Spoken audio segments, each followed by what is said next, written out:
Jadi insya-Allah pada hari ini kita sambung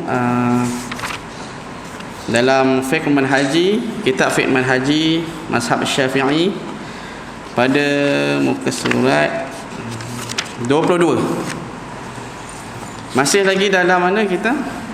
Pengenalan beberapa istilah fiqh. Mana kalau kita nak tahu tentang hukum, tentang apa saja yang melibatkan hukum, ahkam syariah, hukum-hukum syariah, maka kita kena tahu istilah yang ada dalam hukum tersebut. Yang nak mana hukum nak dikeluarkan, ada berapa istilah yang kita kena tahulah. Kita panggil ilmu alat. Muka surat 22. Di mana kita masuk fardu ain kata. Apa tu fardu ain? Fardu ain ni ialah tuntutan wajib ke atas setiap individu mukallaf dengan tuntutan secara putus, jazim kata. Yang mana satu tuntutan daripada Allah itu secara wajib untuk pada seorang individu, pada kita lah seorang-seorang untuk melaksanakannya. Secara putus yang mana dalil yang Allah keluarkan gitu. Atas kewajipan tu. Bagi orang yang mukallaf, orang yang aqil wal balighan. Aqil ni berakal dan orang yang baligh kata. Seperti sembahyang, puasa dan haji bagi yang berkemampuan kata. Ibadat wajib ke atas setiap mukallaf dan tidak memadai dengan hanya didirikan oleh sebahagian mukallaf tanpa sebahagian yang lain kata. Mana kat sini pengarang mengatakan bahawa seseorang itu atas seseorang itu untuk melaksanakanlah individu yang mukallaf. Itu yang mana wajib fardu ain kata. Banyak lagi lah satu tuntutan Allah secara putus, melakukan ta'muruna bil ma'ruf wa tanhauna 'anil munkar lagi. Termasuk dalam fardu, kutiba alaikumus shiyam, satu tuntutan kepada kita secara putus dengan dalil-dalil yang Allah bagi melalui Quran ataupun hadis. Itu yang pasti kita. Okey, kita tengok pula nombor 4. Fardu kifayah. Sebelum masuk yang mana fardu ain ni, saya nak bahaskan sikitlah tentang solat sunat. Solat sunat secara berjemaah kat sini.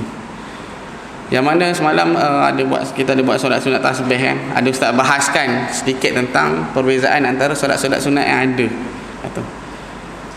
Ada solat sunat yang boleh buat jemaah secara berjemaah, ada solat sunat yang tidak boleh buat secara berjemaah. Itu.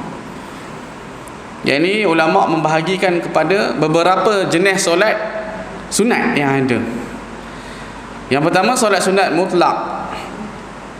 Yang kedua solat sunat muqayyad. Ni saya sentuh sikitlah. Muqayyad yang terikat dengan waktu-waktu yang tertentu. Muqayyad ni dalam bahasa Arab qayyad, ikatan dengan waktu-waktu yang tertentu. Kemudian masuk solat sunat bersabab. Solat sunat bersyarat. Kita laksanakan benda tu dah ada petunjuknya, masuknya sesuatu tu waktu ke atau maka barulah melaksanakannya. Solat sunat bisyarat ni solat sunat atas sebab ianya bukan kepada semua, tetapi atas individu tertentu untuk melaksanakannya. Atas individu dengan sebab dia melakukan sekian dan sekian. Contoh, solat sunat bersebab ni macam mana? Dengan sebab ataupun dengan syarat. Yang atas sesuatu benda yang kita buat kemudian kita melaksanakannya. Masuk masjid. Orang yang masuk masjid saja, individu yang masuk masjid saja, maka dituntut padanya itu secara sunat melakukan solat sunat tahiyatul masjid. Manakala orang yang duduk jalan-jalan kat luar tu tak masuk masjid pun, kena tak sembahyang solat sunat tahiyatul masjid? Kena tak? Tak kena lah sebab dia tak masuk masjid. Itu. Adanya timbul kerana sebab tertentu. Solat ini tidak boleh dilakukan secara berjemaah kerana ia melibatkan individu. Satu tuntutan secara yang tidak putus kepada individu. Berwuduk. Orang yang ambil wuduk, maka dia disunatkan untuk melakukan solat sunat wuduk. Kalau orang tak wuduk, dah habis dah wuduk lama dah. Dia dah sembahyang solat sunat wuduk dah awal tu. Ataupun dia tak berwuduk, dia masuk dalam masjid. Kena tak sembahyang solat sunat wuduk? Tak dituntut lah. Kerana ianya melibatkan individu yang melakukannya sahaja. Itu jenis solat sunat yang ada lah. Solat sunat qabliyah. Qabliyah. Yang mana kita duduk dalam masjid ni, kita duduk mana tempat-tempat mana setelah azan, sebelum kita melakukan solat wajib tu. Habis pada azan tu, maka itu dituntut pada individu yang nak melaksanakan solat itu. Nak melaksanakan solat fardu tu, maka dituntut padanya melakukan qabliyah. Kalau dia tuntut, contoh dia main pukul 3, azan lama dah, dia main pukul 3, sebelum dia nak laksanakan solat sunat, solat wajib tu, sembahyang asar lah kata, maka tuntut padanya untuk melakukan qabliyah dulu. Itu sebelum dia melakukan solat wajib. Itu yang melibatkan yang mana individu kata. Solat apa lagi yang melibatkan kita selain pada wuduk, selain pada tahiyatul masjid? Carilah yang lain tu. Okey, kita masuk balik solat, masuk yang kedua no, solat sunat yang berkaitan dengan solat sunat al-muqayyad. Muqayyad ni yang mana dia terikat dengan waktu. Siapa-siapa boleh melakukan, di mana-mana saja boleh melakukan kata. Mana dia terikat dengan waktu. Atas keseluruhan semua orang boleh lakukan. Solat sunat muqayyad ni bila mana masuk waktu maka kita laksanakannya. Waktu duha, masuk waktu duha maka orang yang keluar boleh sembahyang, orang yang mana? Yang mana-mana tempat yang ada, bila masuk waktu duha maka dia boleh melaksanakannya. Solat sunat tarawih, solat sunat witir, solat sunat apa lagi? Banyaklah. Taubat, taubat belum, bukan antaranya itu tak bagi muqayyad kerana dia tak melibatkan waktu tertentu. Solat sunat duha, tahajud, duha, isyraq, yang boleh kita lakukannya setelah masuk waktunya. Itu solat sunat jenazah, solat mana kalau jenazah ni tak panggil sunat lah, dia fardu kifayah, satu yang lain lah, fardu kifayah, dia termasuk satu juzuk yang lain. Solat sunat istisqa, minta hujan. Solat sunat gerhana. Itu yang mana ulama membahaskan tentang solat sunat ini. Sebahagian dari mazhab Syafi'i mengharuskan ianya dilakukan secara berjemaah. Lebih afdal melakukan secara individu. Itu solat sunat yang melibatkan masuknya waktunya situ. Lebih afdal kita melakukan secara individu, walaupun diharuskan melakukan secara berjemaah. Solat duha boleh tak jemaah? Boleh sebenarnya. Ulama membahaskan, sebahagiannya mengatakan boleh. Solat tahajud boleh tak berjemaah? Boleh. Solat witir pun kita lakukan berjemaah. Solat lagi, solat tarawih yang kita lakukan secara jemaah. Tahajud juga boleh berjemaah. Tapi ianya lebih afdal kerana Nabi melakukannya secara individu. Tapi ada juga Nabi lakukan secara berjemaah bagi solat-solat sunat tertentu. Itu. Ada juga yang mana sahabat yang melakukannya, tarawih dan solat sunat witir secara berjemaah pada bulan Ramadan.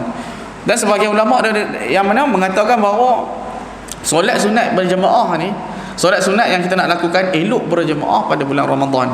Atau lebih kan mana? Dalam bulan Ramadan boleh dilakukan secara berjemaah. Sebagian ulama menuntut akannya. Tapi kita ambil yang biasa pada adat lah kita. Kalau kita lakukan solat duha secara berjemaah itu, orang kata apa? Yang ini satu benda yang baru, yang ajaib kata, bukan ada kat tempat kita, tempat lain boleh lah. Maka lebih elok, lebih bagus kita tak melakukannya. Kerana bila lakukannya, walaupun harus, boleh mendatangkan fitnah pada kawasan kita. Kita tengok juga fiqah ni, tengok pada tempat juga. Kalau orang tak melaksanakannya kat situ, masyarakat tak melaksanakannya, maka kita tak boleh melaksanakannya. Takut akan timbul satu benda yang orang lain, kita tahu benda tu boleh, tapi orang yang main tu ada juga yang tak tahu, maka dia kata bid'ah benda ni. Walaupun ada ulama mengharuskannya kan. Okey, yang itu tentang solat sunat yang muqayyad, yang mana terikat dengan waktu. Kemudian kita masuk solat sunat yang mutlak. Mutlak ni ulama membahaskannya, ianya boleh dilakukan dengan berjemaah. Solat sunat apa? Hajat kita selalu lakukan. Boleh ni solat sunatan hajati imaman lillahi ta'ala. Solat sunatan hajati makmuman lillahi ta'ala. Tapi digalakkan pada kita membaca secara sir, secara yang tidak jahar. Sembahyang solat sunat mutlak ni yang boleh dilakukan bila-bila masa sahaja. Solat sunat apa lagi selain pada kita lakukan? Tasbih, solat sunat tasbih, solat sunat hajat, solat sunat taubat. Itu solat sunat mutlak yang dipanggil, yang tidak terikat dengan waktu. Maka dibolehkan dilakukan secara bila-bila masa dan boleh dilakukan secara berjemaah. Hukumnya adalah harus. Itu beberapa solat yang Ustaz nyatakanlah untuk panduan kita. Jadi ada orang yang nak melaksanakan secara berjemaah, maka kalau dia rasa jemaah itu baik, maka dia lakukan secara berjemaah. Ini adalah dalam bentuk pilihan kerana ulama membahaskannya dan memandang dengan beberapa pandangan. Ikutlah itu mana-mana yang bersesuaian dengan kita. Rasa kalau seorang malas nak buat dengan cucu ke, buat dengan anak ke, dengan keluarga. Tak apa, hari ni kata hari ni lepas maghrib ayah nak ajak semua dah buat solat sunat taubat ramai-ramai, buat hajat ramai-ramai. Sembahyang lah, sembahyang tasbih ramai-ramai. Nak bagi anak tu buat. Kalau nak suruh tak buat lah anak cucu ke, siapa-siapa ke. Kadang-kadang kita punya orang rumah lah kata, suruh dia buat. Kita buat lah, suruh buat. Kita buat. Bimbing, nak bimbing macam mana kita buat sekali, ajak sekali ramai-ramai, buat sekali. Kalau boleh duha tu nak bagi anak-anak buat sekali, ajak sekali, ikut ayah buat, ayah jadi imam. Janganlah baca kuat, baca seluruh lah macam sembahyang sunat biasa. Itu dalam sir, mana ulama pandangan secara sir. Okey, itu tentang pembahasan tentang solat lah. Ada beberapa yang ada yang orang tanya kepada ustaz lah, tentang kita jemaah kita ni lah. Kita jaga kita punya tempat dulu lah kan, kata. Yang bertanya tentang solat sunat, boleh ke solat sunat tasbih ni niat dengan jemaah? Boleh, tak menjadi masalah. Ada sembahyang tasbih itu pun masyru'. Kalau kita tengok solat-solat sunat yang mana hajat itu masyru', ada nas, ada dalil. Solat sunat taubat itu juga masyru', ada dalil. Solat sunat tasbih juga masyru', ada dalil. Sebab ada setengah tu keliru macam mana pembahagian solat ni dan dari mana datangnya. Yang mana yang kita tahu, kita maklum bahawa hadis sahih Imam Nawawi riwayatkan dalam kitab Al-Azkar, yang mana hadis yang berkaitan dengan solat sunat tasbih itu. Dan majmu', kitab majmu' tak silap ustaz, dia meletakkannya, Imam Nawawi meletakkannya sebagai hadis yang sahih dalam solat sunat tasbih. Nabi berkata kepada ayah pak menakan dia, Sayyidina Abbas, nak menghadiahkan sesuatu pada Sayyidina Abbas, melakukan apa dia punya ganjaran dia, Allah mengampunkan dosa yang telah lepas dan akan datang. Banyaklah dalam nas tu yang panjang. Nanti mana ustaz akan bahaskanlah lagi dalam tentang solat. Kita akan masuk juga nanti solat nanti. Ada macam-macam ganjaran dia. Apa yang Nabi susun? Nabi susun pada rakaat pertama itu 75 kali tasbih. 10, 15, 10, 10. Kemudian masuk rakaat kedua itu 75. Jadilah berapa? 150. Buat dua-dua pada malam hari, siang hari buat 4 tadi. Jadi totalnya 300 tasbih. Itu Nabi sendiri mengatakan dalam hadis tersebut. 75, engkau akan dapati 75 pada setiap pada satu rakaat, dan melakukannya sebanyak 4 rakaat. Nabi kata pada Sayyidina Abbas. Jadi itu tentang solat berapa, solat sunat tasbih. Kadang kita ada jadual, kita kena habaq juga kan. Sebab apa? Sebab dalam kita punya jadual kuliah sebulan sekali ada melakukan solat sunat tasbih. Nabi suruh buat apa? Lakukan secara sehari sekali. Kalau tak mampu apa? Seminggu sekali. Hari Jumaat saja seminggu sekali. Lakukan yang pada hari Jumaat saja. Kalau tak lakukan, tak mampu, sebulan sekali. Itulah yang paling kurang. Kita boleh lah setahun sekali boleh. Semua ada saya dengar tak boleh tahun sekali, semua hidup sekali boleh lah kata. ada yang penceramah beritahu habaq kepada kita, itu yang paling kata cukuplah sekali kita buat semua ibadat yang ada yang Nabi buat ni kata. Kalau paling koman lah, tak boleh nak rasa berat untuk kita lakukan. Sembahyang tasbih ni agak berat juga lah. Kalau berjemaah dia ada semangat. Tapi kalau seorang-seorang tu 40 minit kita nak tunggu, nak lama sembahyang dia 40 minit ke, ada yang dekat 50 minit. Yang mana subhanallah alhamdulillah wala ilaha illallah Allahu akbar wala haula wala quwata illa billah, lagi lama. Dan Nabi riwayatkan subhanallah alhamdulillah wala ilaha illallah Allahu akbar sahaja. Itu yang paling Yang pendek lah Nabi ajak pada kita. Tapi kalau rasa ada juga ulama membahaskan tasbih mana subhanallah cukup. Tapi jangan buat lah. Kerana Nabi tak buat sedemikian, kata subhanallah subhanallah subhanallah asal habis. Tasbih subhanallah lah tasbih. Alhamdulillah tahmid memuji. Allahu akbar takbir. La ilaha illallah tahlil. Itu beza. Kata tasbih subhanallah tu lah 15 minit 5 minit 10 minit habis. Kata tak sampai 15 minit tapi 15 minit kata boleh habis lah. Tapi itu Nabi tak melakukannya lah. Lebih bagus kita lakukan secara sempurna tu. Okey, kita tengok nombor 4 iaitu fardu kifayah. Fardu kifayah dalam contoh kitab ni dia meletakkan satu saja. Tapi bila kita balik pada hukum apa yang berlaku dalam masyarakat kita itu banyak pembahagiannya. Tambah-tambahan dalam bab hal agama tu. Pentadbiran dalam agama. Okey. Kita tengok fardu kifayah ialah sesuatu tuntutan ke atas sekumpulan orang Islam. Bukan ke atas setiap individu. Mana kalau ramai-ramai kena melaksanakan dalam beberapa orang kat sini. Dengan kata lain, apabila sebahagian mereka melakukan tuntutan tersebut sehingga terlaksana, maka ia memadai dan dosa orang-orang lain yang tidak melakukannya akan gugur.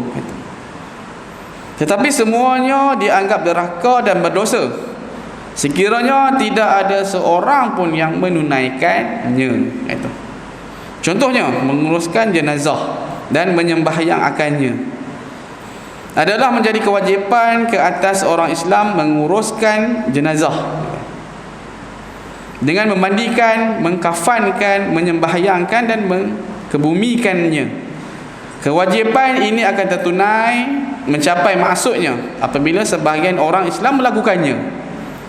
Sekiranya tidak ada seorang pun yang menguruskannya, maka semua orang Islam berdosa kerana mereka meninggalkan fardu kifayah yang diwajibkan ke atas orang Islam secara berkumpulan.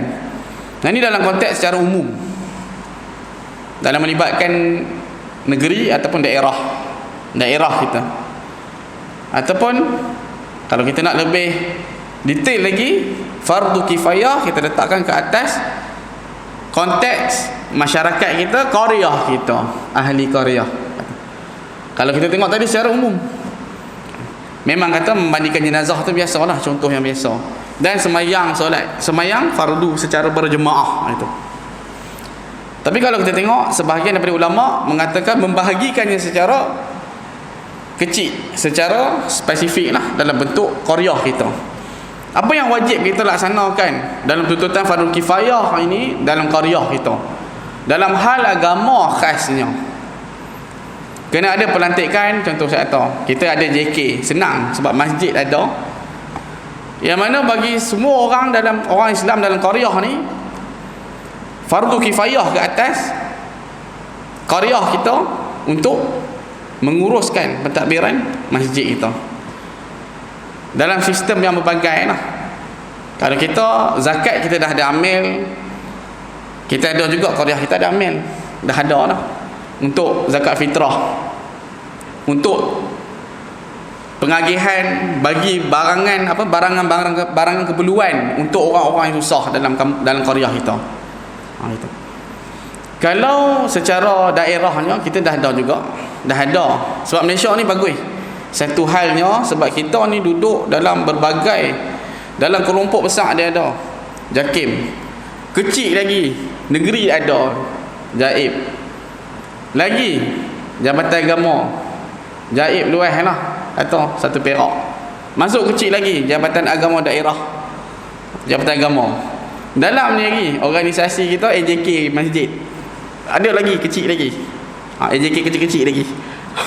Itu macam-macam. Kalau kita tengok kat Tanah Arab tu diikut pada kabilah dia. Macam saya duduk kat Jordan dulu, dia ada satu tempat yang mengikut kabilah yang melaksanakan. Kalau kabilah dia, orang dia, maka yang dia ada orang-orang dia AJK dia kalangan orang dia, semua adik-beradik dia, saudara-saudara dia, kabilah dia. Dia tak ada macam kita. Dia ada kabilah. Kalau kabilah sana dia panggil kita Rauneh ada.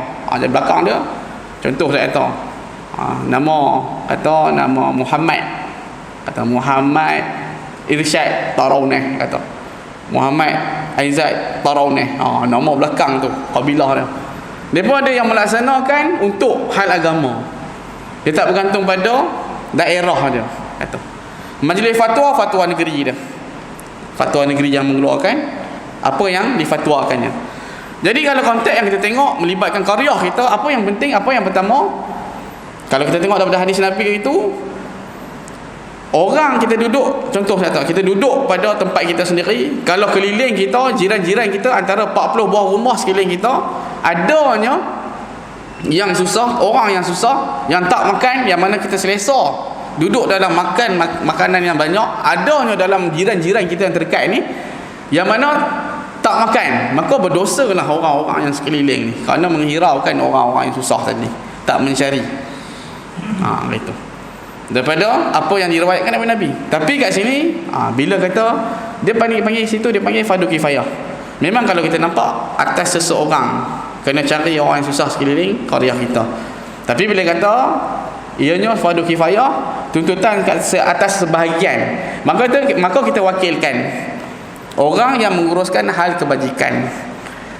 Kalau kita tengok siapa yang menguruskan hal kebajikan, cari orang susah ni, dan kita yang ada duit ni bagi saja. Baru-baru ni pandemik Covid kan, baru-baru apa lama sampai lah ni Covid yang lockdown saya tu, ada juga qaryah-qaryah kita yang susah. Tapi kita ada AJK kita, AJK yang menguruskan hal agama kena ada sampai kiamat, dia takkan habis. Itu yang dalam pentadbiran. AJK yang mana? Dia menguruskan hal kebajikan. Maka orang-orang yang tak dapat nak cari orang susah ni, dia tak payah cari dah orang susah dah. Diserahkan pada AJK yang melaksanakan. Kalau kata nak cari lagi bagus, dia bagilah sumbangan yang patut. Contoh di AJK ni dia kata kita ada orang nak tuntut apa, nak laksanakan fardu kifayah ni, kata tak nak bagi semua, tak nak bagi orang-orang yang dosa, mana kampung kita ni, orang qaryah kita ni dosa kerana tak bagi, ada orang susah yang tak makan, dan kita tak jumpa orang susah tu, ataupun kita tak cari ikannya. Pandemik Covid lah, ada orang yang kena buang kerja kan, sampai kan nak cari roti pun susah, nak cari makanan beras pun susah, nak cari, terputus bekalan kan, kata. Jadi kat sini adanya dalam sebahagian dari qaryah kita yang mana melaksanakan yang bawah pentadbiran agama kita, pentadbiran masjid lah kata, ataupun surau, yang mana dia mencari, kita bagi duit, dia cari orang susah. Sampai terlaksana, tak ada dah berita tentang orang yang susah yang tak makan. Maka terlepaslah kita semua dari dosa tadi. Sebab apa? Sebab dah cari dan dah bagi dah bantuan kepada mereka, orang-orang yang terputus bekalan tadi, dan tak ada berita dah tentang orang susah. Maka bila tak ada berita, ambil kembali pada asal lah, tak ada dah orang susah kat qaryah kita dah. Adanya berita, maka ada berita orang susah, maka situ ada orang susah. Tak perlulah bagi semua orang untuk cari semua. Serahkan pada yang kita letakkan dia sebagai amanah untuk melakukannya. Maka terlepaslah, itu dipanggil fardu kifayah juga. Dalam hal agama pula, dalam qaryah kita kena ada seorang yang belajar agama dan menyampaikannya. Itu terlepas dalam fardu kifayah kita. Kalau kita qaryah kita ada lah ustaz-ustaz ramai juga, ustazah pun ramai yang mengajak Quran, itu fardu ain. Mengajarkan hal itu fardu ain itu. Ada fardu macam fardu ain ni antaranya baca Quran, semayang, tentang fiqh, tauhid, akidah. Akidah tu termasuk dalam fardu ain, sifat 20. Ataupun apa saja berkaitan dengan tauhid. Masuk juga akhlak. Dan ni kita ada juga tauhid, kita ada yang melibatkan ghaibiat dalam kita punya qaryah, kita punya masjid kita. Tapi kalau ada kat tempat lain, kata tempat-tempat lain pun terlaksana dah. Ada juga ustaz-ustaz yang tempat lain, ada surau kita dalam qaryah kita, ada surau ke, ada tempat pengajian yang lain yang mengajak bahagian tauhid yang fardu ain ni, maka telah terlaksana dah kata fardu kifayah tersebut, kata. Itu. Okey, apa lagi kalau kita tengok dalam pentadbiran kita macam-macam dah. Itu. Ustaz yang mengajak ke, itu dalam qaryah kita kena ada orang tu yang menguruskan pentadbiran dan hal agama. Muazzin, kena ada muazzin, kena ada imam. Kalau qaryah tu tiba-tiba tak ada imam langsung, tak ada, diam. Itu satu tuntutan juga fardu kifayah dalam kita punya agama ni, dalam melibatkan qaryah kita lah. Jadi maka bila laksananya, sebahagian darinya ada orang yang melakukan dalam hal agama khasnya, maka Qaryah kita tidak lagi berdosa, menanggung dosa. Khasnya bab orang susah tadilah. Sebab yang ni memang kata berlaku, adanya orang yang terputus bekalan makanan. Kalau susah dia cari masalah sendiri, itu dia punya masalah. Pergi hutang alung, kata dia kena kejak sana, kena ligan sini, dia susah, kata anak-beranak dia tak makan, kata dia sendiri yang mencari masalah, maka itu kita tak payah tanggung nak bayar hutang dia lah. Kita tolong keluarga dia untuk anak-anak bini dia yang kita bagi makan lah, untuk laksanakan kerana susah, terputus bapa mana ayah dia tak melaksanakan tanggungjawab tu. Itu salah satu fardu kifayah juga lah. Okey, kita tengok 5 rukun. Rukun ialah perkara yang wajib kita lakukan dan ia adalah satu juzuk daripada hakikat sesuatu perbuatan, seperti membaca Fatihah, rukuk dan sujud dalam sembahyang. Dalam Arabnya pepatah mana dalam kaedah ulama mengatakan la yutimul wajib illa biwajib fahuwa wajib. Tidak sempurna kewajipan itu kecuali dengan sesuatu yang wajib, maka sempurnalah kewajipan itu.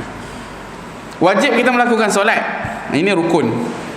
Atas kita melakukan solat, maka dalam solat itu ada benda wajib yang kita buat. Maka kalau kita tak melaksanakan kewajipan dalam solat itu, dalam benda wajib tadi, terbatallah solat kita, tidak dikira solat. Apa yang wajib kita buat dalam solat tadi, itulah rukun solat itu. Dan ianya salah satu juzuk daripada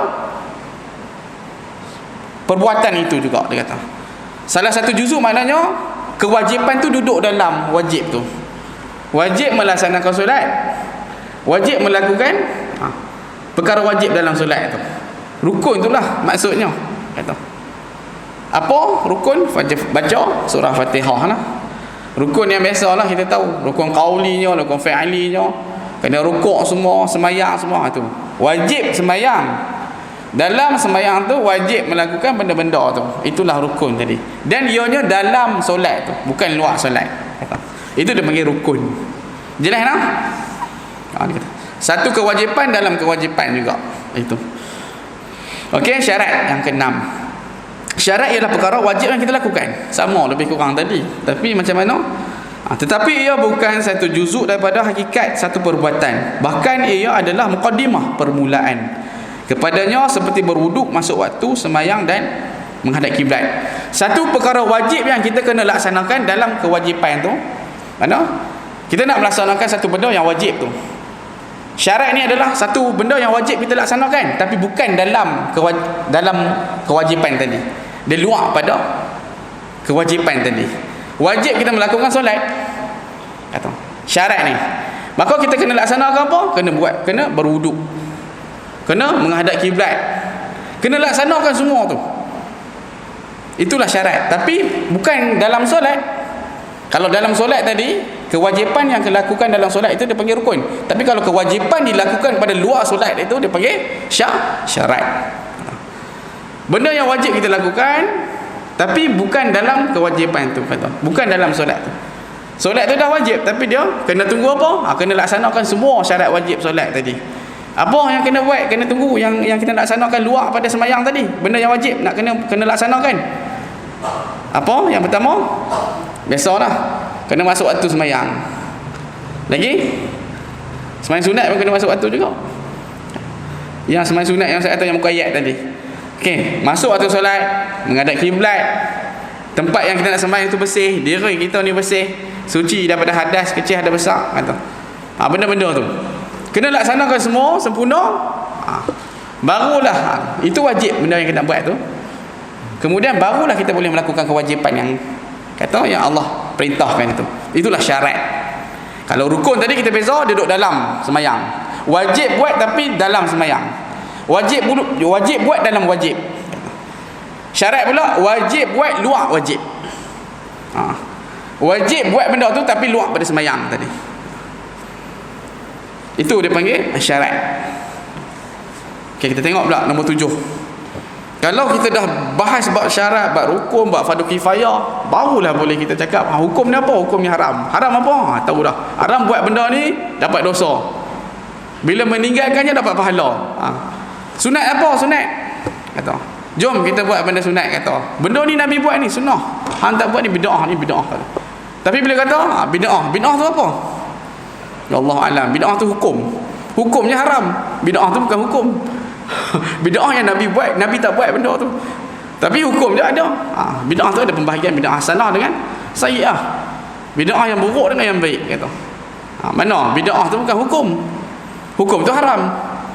Contoh, perkataan yang alat dalam fiqh tu kita tahu, barulah kita boleh cakap dengan orang pasal hukum-hukum ni. Yang ni tak ada ni bukan sunat, kata. Itu barulah boleh kita nak laksanakan kalau kita tahu apa-apa kalimat yang ada dalam fiqh. Nombor 7, sunat. Apa tu sunat? Sunat kalau kita tengok banyak perkataannya dalam bahasa Arab. Al-mandub, mandub ataupun perkataan sunnah juga. Al-mustahab, mustahab ni sunnah. Tawaddu', sunat juga. Nafil, an-nafilah. Allah kata dalam Quran, fatahajjad bihi nafilah. Fa'asa rabbuka an maqama mahmuda. Allah kata, moga-moga Allah bangkitkan kita dalam keadaan yang tinggi makamnya. Salah satu solat sunat yang Allah sebutkan dalam Quran, iaitu sembahyang tahajud. Sebab tu dia besar pahala tu. Tahajud pada waktu 1/3. Wa minal laili fatahajjad bihi nafilah. Minal laili maknanya daripada malam itu. Daripada 1/3 malam. Ulama berbahas akannya. 1/3 pada akhir malam. Allah kata. Jadi nafilah, Allah guna nafilah dalam Quran. Kalau kita tengok dalam Quran ada cakap, ada bagi tahu habaq nafilah, maka itu adalah sunat juga. Tatawwa'a pun sunat juga. Istihab kata, mustahab juga sunat kata. Ada sunnah, itu pun sunnah. Banyak perkataan sunat ni banyak dalam hadis lah. Kalau kita nak tengok Nabi habaq pada kita, lakukan kata. Nabi akan bagi tahu habaq macam ni. Itu sunnah lah. Okey. Sunat ialah perkara yang dituntut oleh syarak supaya melakukannya, tetapi dengan tuntutan secara tidak putus, kata. Secara tidak putus ni mana? Biasanya Nabi yang ajak kita dari segi fi'lan, perbuatan tu. Nabi buat macam ni. Semayang ni Nabi buat, kemudian Nabi buat. Perkara yang wajib tadi Allah habaq kadang-kadang. Allah terus bagi tahu ataupun Nabi bagi tahu akannya. Tapi yang sunat ni bukan secara putus, kata. Bukan kata satu tuntutan secara putus. Kalau putus Allah kata maka itu wajib. Tapi kalau bila kata tidak secara putus, kadang-kadang Nabi tunjuk melakukan perbuatan ya, mengikut perbuatan. Dan Nabi bila sahabat tanya, ini benda ni tak wajib, ataupun Nabi buat selang-selang benda tentang perbuatan sunat ni, kata. Okey. Yang mana kita sambung melakukannya tetapi dengan tuntutan secara tidak putus. Pelakunya diberikan pahala dan tidak berdosa ditinggalkannya, kata. Buat dapat pahala, kalau tak buat tak dosa. Itu fiqh lah. Takrif fiqh ni kita kena asingkan dengan tasawuf noh. Kalau ikut fiqh ni macam inilah dia punya takrif, dia kata. Buat tu dapat pahala, kalau tak buat tak dapat dosa. Tapi kalau tasawuf dia kira afdal. Nabi banyak buat ni, maka kita kena buat kan. Buat benda ni untuk saham kita. Tu kira lain pula. Bila kita masuk dalam bidang tasawuf ni, kita kira itu lain pula. Zikir banyak kali ni untuk apa? Untuk kita punya persiapan ke akhirat, alam kubur macam mana nanti dengan amalan-amalan. Lepas tu dia kena bersekali syariat dengan tasawuf. Boleh. Syariat ni dia bagi batasan sahaja. Kira yang lain ekstra-ekstra dalam takrif yang lain tu dia masuk dalam tasawuf pula. Bila bersekali barulah kita tahu.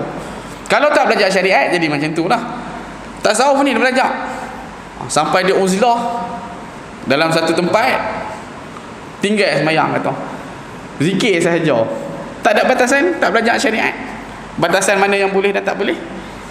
Duduk dia tak tahu. Nak dapatkan ni dia belajar ni. Apa fadilat-fadilat. Dia tak tahu mana yang kena buat. Semayang ni dia nampak biasanya. Dia dah nampak zikir 3,000 kali dalam gua tu. Lebih bagus daripada semayang. Naikkan makam. Rupanya tak semayang tu lagi dosa besar tu, kata. Tak semayang ni yang mana fiqh dia bergabung tasawuf, insya-Allah lah akan selamat. Dan kalau kita nak belajar ilmu-ilmu hakikat, ilmu makrifat ni, belajar fiqh dulu lah bagi habis. Fiqh bagi habis, benda yang akhlak adab tasawuf ni masuk dulu. Kemudian barulah nak pergi hakikat ni. nak pergi mana-mana, nak pergi berzikir ke, majlis-majlis yang ada, nak pergi uzlah ke, duduk satu tempat tu, kita nak duduk dalam keadaan setengah tu ada tempat pondok-pondok ikut tarikat kan, betul. Nak duduk-duduk tempat-tempat ni, kita duduk nak pergi buat amalan-amalan sekian. Tapi ada juga yang mana yang patut syarak. Kebanyakan tarikat yang sah di syarak, yang mana jaib ke Jabatan Agama beritahu ini boleh, maka kita ikut. Duduk satu tempat tu macam biasa, macam pondok biasa, semayang, ada kuliah. Tapi ada satu waktu khas tu dia ada zikirnya macam ni. Kena target dalam berapa sehari, berapa ribu. Duduk kat dalam bilik tu buat waktu yang kosong itu.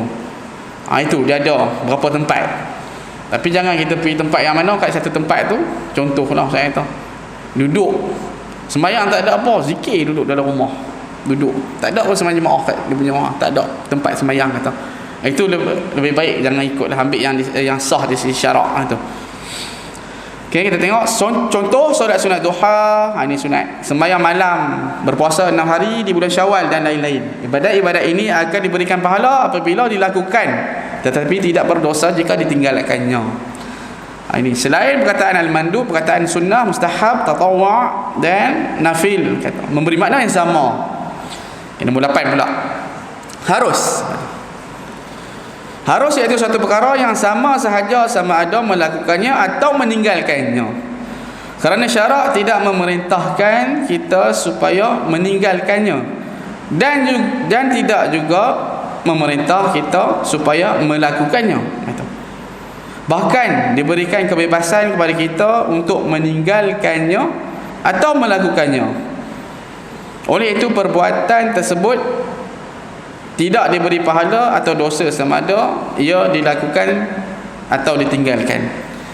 Ni Allah tak suruh pun Allah tak larang. Dua-dua ni tak ada suruhan Allah, tak ada larangan Allah. Itu makan minum, kita nak pergi makan apa ni, makan tak nak makan kata roti, makan nasi, kata makan roti canai malam-malam, kata benda ni Allah tak suruh makan roti canai, Allah tak larang makan roti canai, kata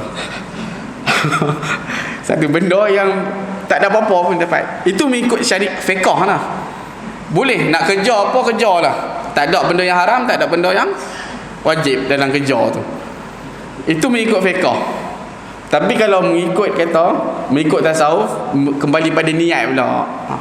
Kalau niat untuk Allah maka dapat pahala. Itu lain pula. Tapi batasan ni nak bagi tahu, nak abak, kalau benda tu ada benda yang haram, benda yang syubhah dalam pekerjaan kita, maka kita elakkan. Itu bukan dah masuk dalam harus dah. Kerja-kerja tiba-tiba ada benda yang kita tak tahu masuk daripada duit kita.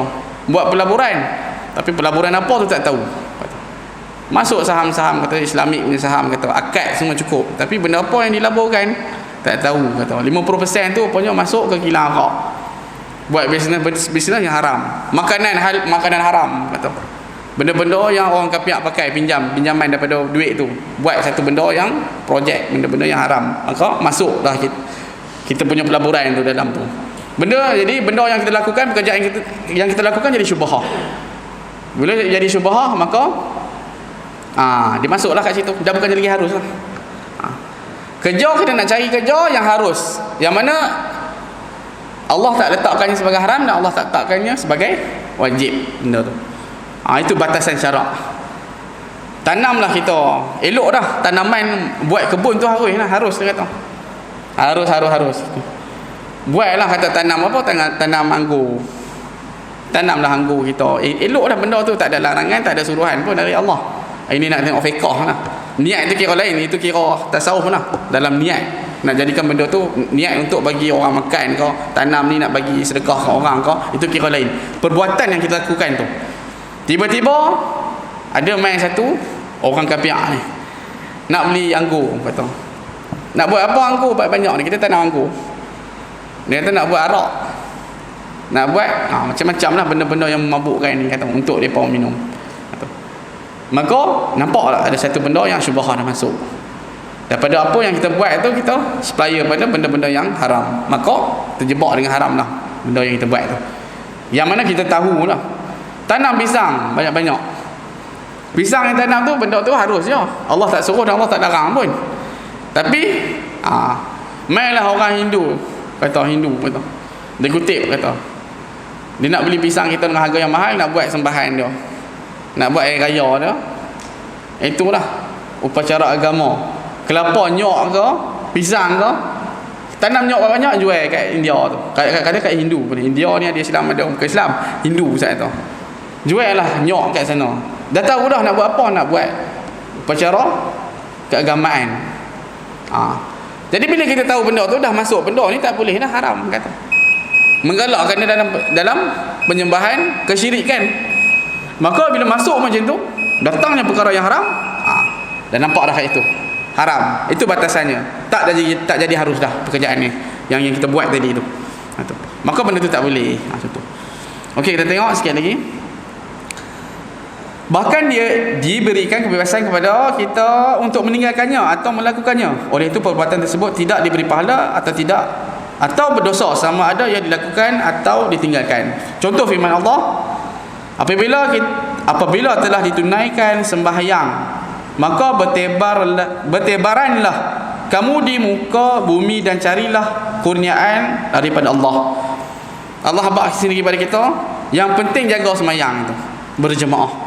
Semayang, okey dah semayang dah laksana kan. Yang mana kita balik pada firman Allah, wa ma khalaqtul jin wal ins illa liya'budun, kata Allah jadikan manusia dan jin ni adalah untuk beribadah. Kemudian Allah cakap dalam ni pula, dalam surah Jumu'ah ayat yang 10, yang mana lepas semayang buatlah apa nak buat, carilah rezeki yang halal ni. Bertebaranlah kamu di muka bumi dan carilah kurniaan daripada Allah. Kerjalah, pergi kerja macam biasa. Itu dah cukup dah dengan apa yang Allah kata. Allah jadikan kita ini untuk melaksanakan solat tu sebagai hamba-Nya. Mana kat sini benda tu nak ikutlah, sama ada nak cari apa-apa jenis, nak makan minum ni, nak cari benda yang harus ni kata. Allah kata Allah tak suruh pun buat benda-benda ni, Allah tak cakap wajib dan Allah tak cakap benda ni haram. Maka buatlah apa nak buat, Allah kata dah ni. Lepas pada sembahyang kan. Maka ayat ni, ayat di atas memberi makna bahawa bekerja selepas sembahyang adalah harus. Oleh itu terpulang kepada individu sama ada ingin melakukannya atau tidak. Itu harus. Kemudian insya-Allah kita akan masuk haram, makruh tahrim, makruh tanzih. Makruh ni ada dua kategori, ada yang dekat dengan haram, ada yang mana makruh tu makruh biasa je. Ada tunai, ada qada dan i'adah, mengulang. Kemudian kita akan masuk hukum bersuci. Ini macam yang mana dalam kitab yang kita baca mengikut mazhab kita sendiri. Dan ulama yang mana pengarang akan memberi pada kita dalil sunnah, dalil daripada Nabi, terus hukum. Senang. Bila kita buat apa semua dah ada dalil, siap-siap dah. Pembatasan kita nak tahu kenapa benda ni tak boleh, kenapa benda ni najis ni, benda-benda ni najis, benda ni bangkai. Bangkai itu macam mana? Kenapa binatang yang mana macam burung, raja udang tak boleh makan? Kenapa? Jenis yang cakap kata binatang hidup dua alam tak boleh makan. Itu semua ada dalil dalam yang mana kita akan belajar pada akan datanglah, pada hari yang akan datang insya-Allah. Jadi kita habis pada harus, haram saya tak sentuh lagi lah. 23 lah, tanda 23 pada insya-Allah kita akan masuk, akan datang ni haram. Bab masih lagi dalam ilmu alat dalam fiqh. Jadi insya-Allah kita sambung pada minggu depan untuk majlis tasbih kafarah dan surah Subhanallahumma wa bihamdika asyhadu an la ilaha illa anta astaghfiruka wa atubu ilaik. Bismillahirrahmanirrahim. Wal 'asr innal insana lafi khusr illa alladhina amanu wa 'amilus salihati wa tawassaw bil haqq wa tawassaw bis sabr. أعوذ بالله من الشيطان الرجيم. بسم الله الرحمن الرحيم. الحمد لله رب العالمين والصلاة والسلام على أشرف الأنبياء والمرسلين محمد وعلى آله وصحبه أجمعين. اللهم فقهنا في الدين وعلمنا التأويل. اللهم فقهنا في الدين وعلمنا التأويل. اللهم فقهنا في الدين وعلمنا التأويل. اللهم اجعلنا متكلمين باللغة العربية الفصحى ومتبحرا في علومها. ربنا آتنا في الدنيا حسنة وفي الآخرة حسنة وقنا عذاب النار. وصلى الله على محمد وعلى آله وصحبه وسلم. الحمد لله رب العالمين. تقبل الله منكم.